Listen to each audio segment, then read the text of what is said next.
કે ઘરમાં જેને એ જી બાપ બેટો માનો એ જ અમૃતનું ઝાડ અરે ખાલી એનો એ ખોખારો આખો એના આધારે જાય જન્મારો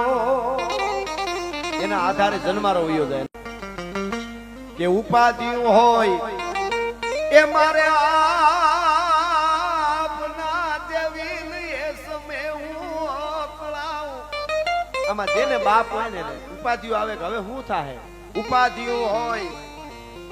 એ મારે આપના દેવડી એ સમય હું અકળાઉં મારો બાપ તેદી મને એટલું કેતા શું કેતા બધું ભૂલી હુઈ જા બેટા તેદી મને એટલું કેતા બધું ભૂલી હુઈ જા બેટા અરે ખાલી એનો એક ખોખારો આખો એના આધારે જાય જન્મા